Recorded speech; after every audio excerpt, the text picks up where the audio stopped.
नमस्कार सभी साथियों को स्वागत करता हूं सबका इस YouTube चैनल पर जिसका नाम है स्टडी विद पीएन लोधा। साथियों, शिक्षण विधियों का पेपर नंबर 53 आज हम हल करेंगे। टॉप 20 क्वेश्चन आपको यहां पर देखने को मिलेंगे। बहुत ही अच्छे और ऐसे क्वेश्चन जो एग्ज़ाम में आते रहते हैं, उन प्रश्नों को हम हल करने वाले हैं। दोनों लेवल के लिए काफ़ी ज़्यादा उपयोगी, चाहे कोई सी भी शिक्षक भर्ती हो। 3rd ग्रेड के लिए, 2nd ग्रेड के लिए, 1st ग्रेड के लिए काफ़ी ज़्यादा उपयोगी ये टेस्ट होने वाला है, तो वीडियो को पूरा जरूर देखिएगा साथियों। पहला क्वेश्चन देखेंगे। प्रश्न नंबर 1, शाखीय अभिकर्मित अनुदेशन विधि के जनक है B.F. Skinner, Norman N Crowder, Thomas F Gilbert और थॉर्नडाइक। तो साथियों, अभिकर्मित अनुदेशन विधि का नाम सभी ने सुन रखा होगा। बात करें अगर हम अभिकर्मित अनुदेशन विधि की, तो नॉर्मली अगर प्रश्न आ जाता है अभिकर्मित अनुदेशन विधि के जनक कौन है, तो वहाँ पर फिर आपका राइट आंसर क्या रहेगा। डायरेक्टली अगर प्रश्न आता है अभिकर्मित अनुदेशन विधि का जनक, तो फिर B.F. स्किनर आपका राइट आंसर रहेगा। अगर क्वेश्चन आता है रेखीय अभिकर्मित अनुदेशन विधि के जनक कौन है, तो वहाँ पर भी B.F. स्किनर ही रहेगा।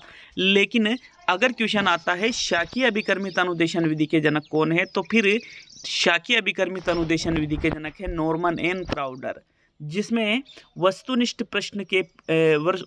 प्रकार के प्रश्न दिए जाते हैं साथियों।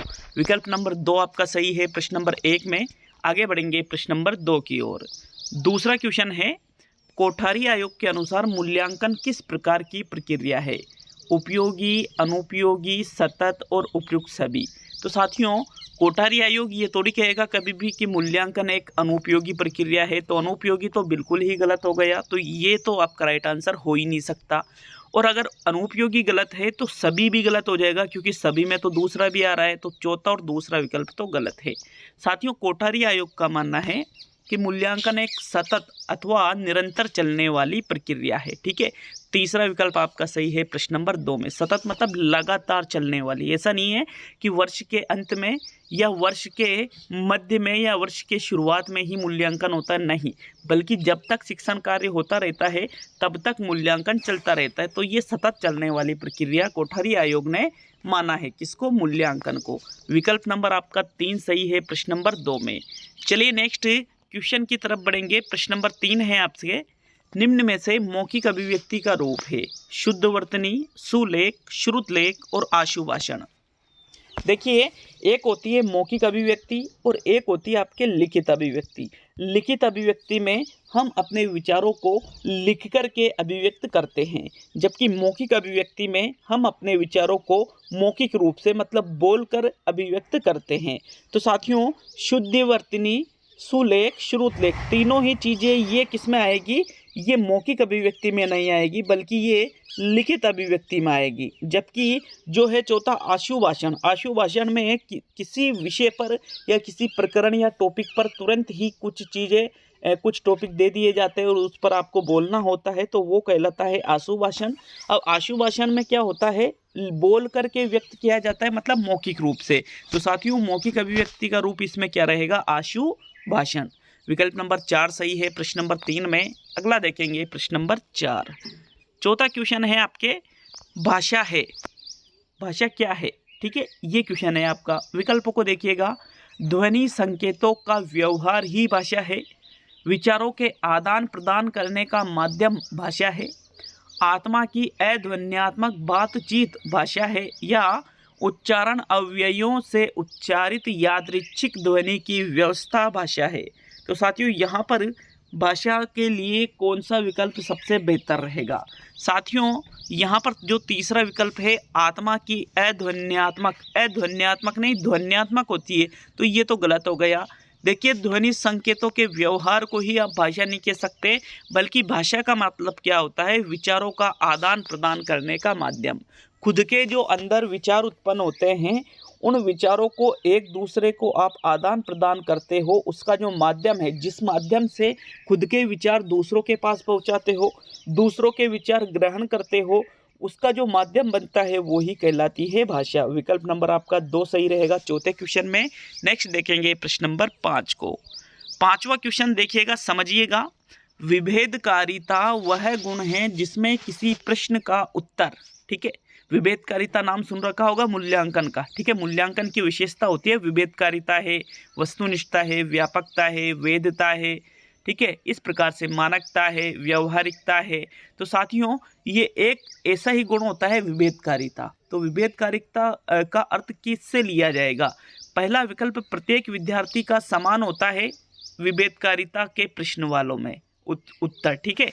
दूसरा है प्रत्येक विद्यार्थी व्यक्तिगत योग्यता के आधार पर भिन्न भिन्न उत्तर देता है, जिससे विद्यार्थियों का वर्गीकरण आसानी से हो जाता है। तीसरा है उत्तर की अशुद्धता को पहचानने में ये मदद करता है। और चौथा है सभी औसत है, चाहे वो प्रतिभाशाली विद्यार्थी है, उनका उत्तर एक समान होता है। तो साथियों विभेदकारिता का जो गुण है मूल्यांकन का, विभेदकारिता का गुण क्या कहता है कि जो एक मंदबुद्धि बालक है, एक जो औसत बुद्धि बालक है, एक जो प्रतिभाशाली बुद्धि बालक है, इनमें अंतर करना ही विभेदकारिता कहलाता है। देखिएगा एग्जाम में आपने देखा होगा कि कुछ प्रश्न ऐसे होते हैं, लगभग 60% प्रश्न जो सभी बालक कर देते हैं, 20% प्रश्न ऐसे होते हैं जो सामान्य बालक कर पाते हैं, और 20% प्रश्न ऐसे होते हैं जो प्रतिभाशाली बालक होते हैं वो ही कर पाते हैं। तो साथियों इस गुण को ही विभेदकारिता कहा जाता है। अर्थात प्रत्येक जो विद्यार्थी है वो अपनी व्यक्तिगत योग्यता के आधार पर भिन्न भिन्न उत्तर देता है, और उससे विद्यार्थियों का वर्गीकरण आसान हो जाता है। यही विभेदकारिता का गुण कहलाता है एग्जाम से संबंधित। सेकंड विकल्प आपके 5वें क्वेश्चन में सही है। आगे बढ़ेंगे प्रश्न नंबर 6 की ओर। साथियों प्रश्न नंबर 6 है निम्न में से कौन सा भाषाई कौशल नहीं है? पहला है लिखना, दूसरा है पढ़ना, तीसरा है सुनाना, और चौथा है बोलना। तो सभी ने सुन रखा होगा LSRW, इनको भाषाई कौशल कहा जाता है। L मतलब लिसनिंग, S मतलब स्पीकिंग, R मतलब रीडिंग, W मतलब राइटिंग। तो सुनना, बोलना, पढ़ना, लिखना, ये 4 भाषाई कौशल होते हैं। अब यहाँ पर देखिए लिखना, पढ़ना, बोलना, ये तीनों तो भाषाई कौशल है, लेकिन सुनाना नहीं होता है, बल्कि सुनना होता है। क्या होता है साथियों? सुनना होता है। अतः सुनना भाषाई कौशल है, लेकिन सुनाना भाषाई कौशल नहीं है। तो फिर कौन सा विकल्प सही रहेगा? तीसरा विकल्प सही रहेगा, क्योंकि सुनाना भाषाई कौशल नहीं है, और यही आपसे पूछा था कि कौन सा भाषाई कौशल नहीं है। तो थर्ड विकल्प आपके प्रश्न नंबर 6 में सही है। आगे बढ़ेंगे प्रश्न नंबर 7 की ओर। 7वां क्वेश्चन साथियों, कमजोर छात्रों के पिछड़े स्तर का पता लगाने के लिए कौन सी परीक्षा आयोजित करवाई जाती है? उपचारात्मक परीक्षण, नैदानिक परीक्षण, वस्तुनिष्ठ परीक्षण, और इनमें से कोई नहीं। देखिएगा कमजोर जो छात्र है इनके पिछड़े स्तर का पता लगाया जा रहा है। आखिर क्या कारण है कि बालक इस चीज में पिछड़ गया है, या फिर इस चीज उसको कम समझ में आ रही है, उक्त जो कोई भी तथ्य है वो अच्छी तरह से बालक समझ नहीं पा रहा है। तो इसके लिए जो परीक्षा आयोजित की जाती है उसको नैदानिक परीक्षण कहा जाता है। साथियों निदान में क्या होता है? छात्रों की कमियों को जाना जाता है, जबकि उपचारात्मक शिक्षण में क्या होता है? उन कमियों को दूर कर लिया जाता है। तो फिर आपका नैदानिक परीक्षण वाला जो दूसरा विकल्प है प्रश्न नंबर 7 में, वही आपका राइट आंसर रहेगा। नेक्स्ट प्रश्न नंबर 8 की ओर बढ़ेंगे। प्रश्न नंबर 8वां क्वेश्चन पूछ रहे हैं आपसे, शब्द भंडार में वृद्धि करने की प्रमुख विधि है एकालाप, संलाप, विलाप और वार्तालाप। तो शब्द भंडार में वृद्धि आपको यदि करना है तो संलाप, विलाप, एकालाप, ये तीनों अलग चीजें हो जाती है, जबकि जो वार्तालाप है, वार्तालाप में बातचीत की जाती है, सार्थक बातचीत की जाती है वार्तालाप में, ठीक है। अब सार्थक बातचीत करेंगे तो उससे शब्द भंडार में भी कहीं ना कहीं वृद्धि जरूर होगी साथियों। इसलिए शब्द भंडार में वृद्धि करने की प्रमुख विधि यहाँ पर क्या रहेगी? वार्तालाप रहेगी। चौथा विकल्प आपके प्रश्न नंबर 8 में सही है। नेक्स्ट प्रश्न नंबर 9 पे आते हैं। 9वां क्वेश्चन है आपके, मूल्यांकन का सबसे अधिक प्रभावी पक्ष है, सबसे अधिक प्रभावी पक्ष, ठीक है, बच्चों की गलतियों को रेखांकित करना, पास फेल के लिए आधार बनाना, बच्चों के सीखने एवं सिखाने के अवसर तलाश करना, और धीमी गति से सीखने वाले बच्चे या होशियार बच्चे का नाम देना। तो मूल्यांकन का सबसे अधिक प्रभावी पक्ष किसको माना जाता है? ऐसा तो है नहीं साथियों कि जो धीमी गति से बालक सीखते हैं या तेज गति से सीखते हैं उन बच्चों को आप होशियार बच्चा या फिर धीमी गति से सीखने वाला बच्चा इस प्रकार का नाम देने के लिए मूल्यांकन करते हैं, तो ये गलत है। पास फेल करने के लिए ही मूल्यांकन नहीं किया जाता है, और ना ही सिर्फ जो बच्चों की गलतियां होती है, ठीक है, बच्चे जो गलतियां करते हैं उनको चिन्हित करने के लिए आप मूल्यांकन करते हो। ये तीनों ही गलत है। सही कौन सा है? तो फिर बच्चों के सीखने एवं सिखाने के अवसरों को तलाश करना, कि बालक को हम किस प्रकार से सिखाया और सिखा सके, बालक किस प्रकार से और ज़्यादा सीख सके, ऐसे अवसर तलाश करने के लिए ही मूल्यांकन किया जाता है। अतः थर्ड विकल्प आपके 9वें क्वेश्चन में बिल्कुल राइट आंसर है साथियों। आगे बढ़ेंगे प्रश्न नंबर 10 की ओर। बहुभाषिकता। बहुभाषिकता का मतलब क्या होता है? एक से अधिक भाषाओं का प्रयोग भाषा सिखाने में बहुत बड़ी बाधा है, भाषाई समृद्धि को खतरे में डालती है, भाषा सीखने में एक महत्वपूर्ण संसाधन है और भाषा सीखने में बाधा उत्पन्न करती है। तो बहुभाषिकता का नाम सभी ने सुन रखा होगा, ठीक है। मैंने अभी बता दिया आपको कि एक से अधिक भाषाओं का प्रयोग, यदि एक से अधिक भाषाओं का प्रयोग कर रहे हैं तो वो भाषा सीखने में बाधा उत्पन्न नहीं करेगी, ना ही भाषाई समृद्धि को खतरे में डालेगी, ना ही भाषा सीखने में बहुत बड़ी बाधा है वो, बल्कि वो चीज़ भाषा सीखने में एक महत्वपूर्ण संसाधन के रूप में काम आती है साथियों। महत्वपूर्ण संसाधन के रूप में कैसे काम आती है? जैसे एक से अधिक भाषाएं बच्चों को हम खुद ही सिखाते हैं। जो उसकी मातृभाषा है, ठीक है, उसकी जो राज्य भाषा है, उसकी जो बोलचाल की भाषा तो उसकी मातृभाषा ही हुई, उसकी जो संघीय भाषा है, इस प्रकार अलग अलग तृतीय भाषा है, ये सभी भाषाएं बच्चों को स्कूल में क्यों सिखाई जाती है? ताकि ये चीज़ें आने वाले समय में उसके बहुत ज़्यादा काम आने वाली है, तो इसलिए इसको एक महत्वपूर्ण संसाधन के रूप में समझा जाता है। थर्ड विकल्प सही है 10वें क्वेश्चन में। आगे बढ़ेंगे प्रश्न नंबर 11 की ओर। आपके प्रश्न नंबर 11 है, वस्तुनिष्ठ प्रश्नों का प्रमुख दोष है व्यापकता का अभाव पाया जाता है, विश्वसनीयता का अभाव पाया जाता है, वैधता का अभाव पाया जाता है, या अभिव्यक्ति का अभाव पाया जाता है। तो साथियों सभी ने देखा होगा कि जो अभी हम क्वेश्चन कर रहे हैं, जैसे ये खुद एक क्वेश्चन है, तो यहाँ पर इसका सिर्फ एक ही राइट आंसर रहेगा, दो आंसर नहीं रहते हैं वस्तुनिष्ठ प्रश्नों के। वो अलग बात है कि रीट में 3 भी मान लेते हैं। तो साथियों ऐसे में क्या होता है, उसकी जो वस्तुनिष्ठता है उसमें कमी रह जाती है। और वस्तुनिष्ठ प्रश्नों में क्या होता है, एक ही आंसर रहता है, इस कारण हम खुद की तरफ से कुछ भी उसमें ऐड नहीं कर सकते हैं।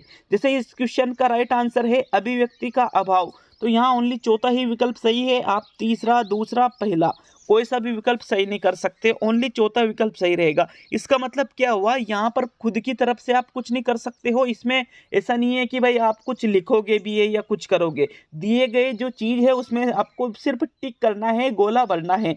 तो यहाँ पर जो खुद के विचार है उनमें उनको आप अभिव्यक्त नहीं कर पाते हो साथियों।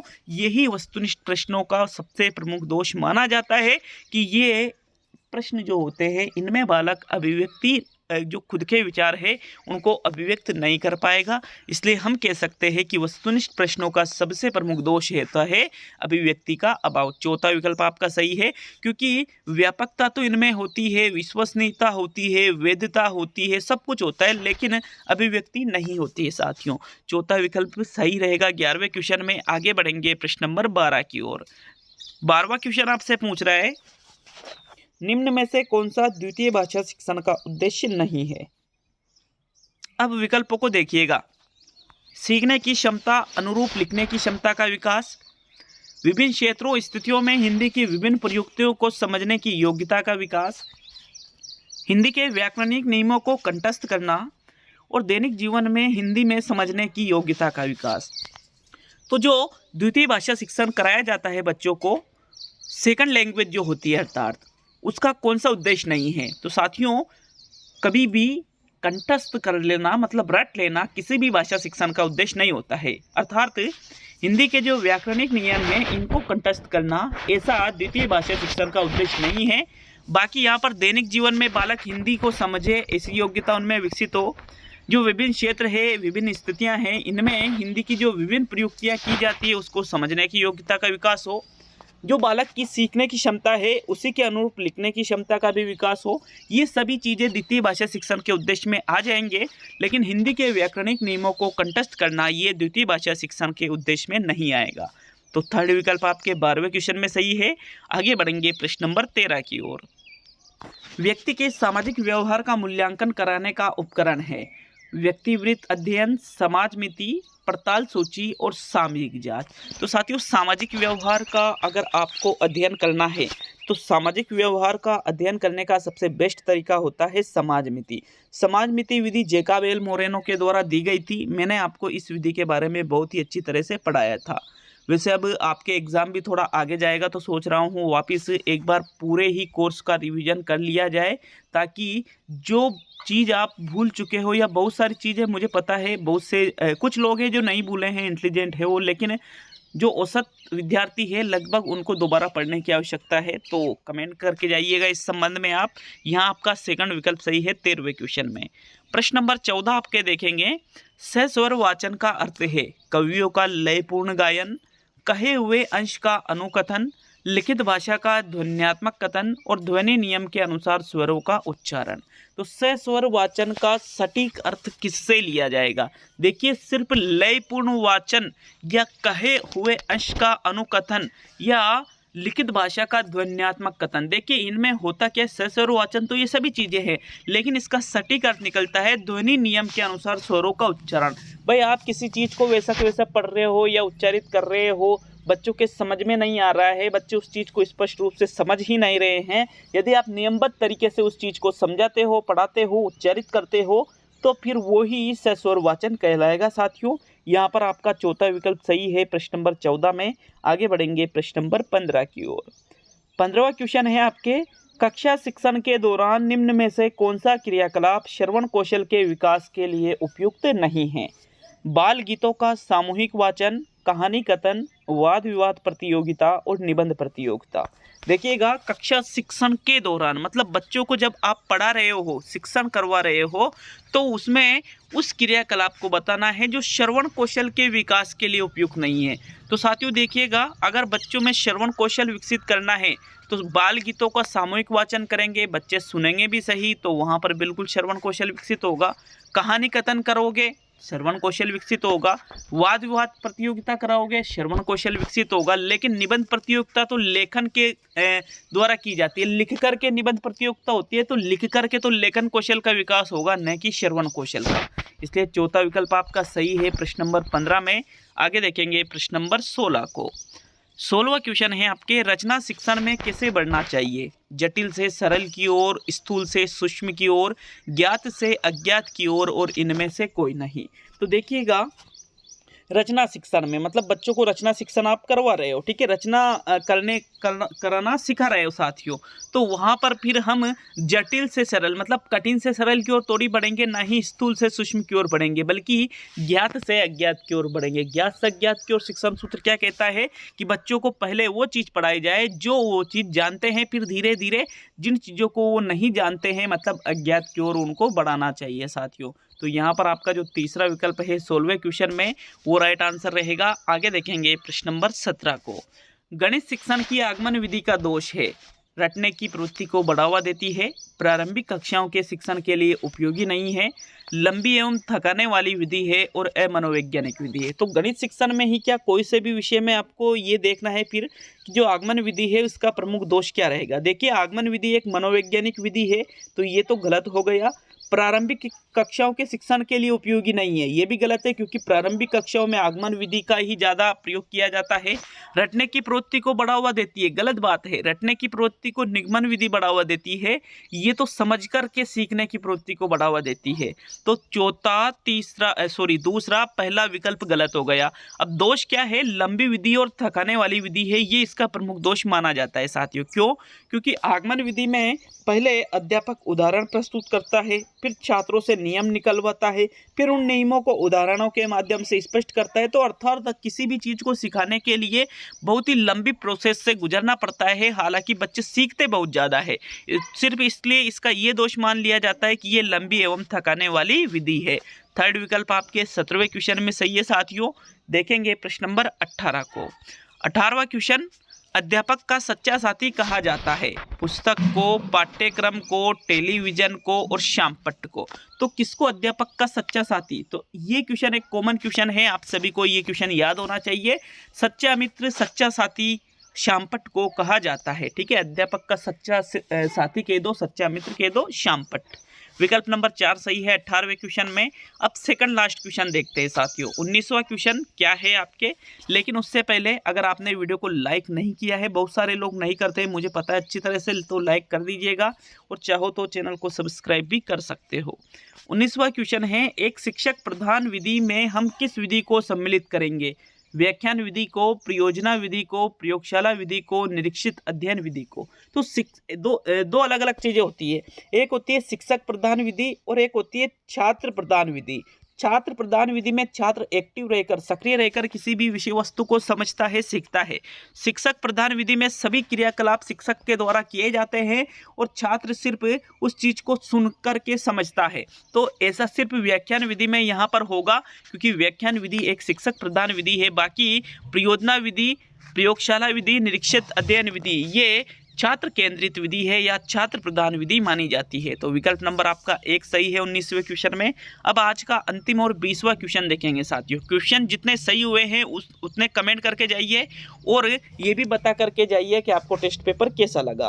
तो साथियों 20वां और आज का अंतिम क्वेश्चन है, योजना विधि का जन्मदाता इनमें से कौन है? H.C. Morrison, John dewy, Herbert और गार्डनर। तो साथियों वैसे योजना विधि के जो जनक हैं वो तो किलपेट्रिक को माना जाता है। किसको माना जाता है? योजना विधि के जनक किलपेट्रिक को माना जाता है। लेकिन इसके जन्मदाता की यहाँ पर बात की जा रही है, किलपेट्रिक ऑप्शन में नहीं है, तो ये जॉन ड्यूवी राइट रहेगा, क्योंकि जॉन ड्यूवी ने प्रयोजनवादी विचारधारा का प्रतिपादन किया था और ये जो प्रयोजनवादी विचारधारा है इसी पर आधारित है आपके योजना विधि। तो साथियों सेकंड विकल्प आपका सही है प्रश्न नंबर 20 में। आज का ये टेस्ट भी पूरा हुआ, तो मिलते हैं अगले वीडियो में। सभी साथियों का बहुत बहुत धन्यवाद।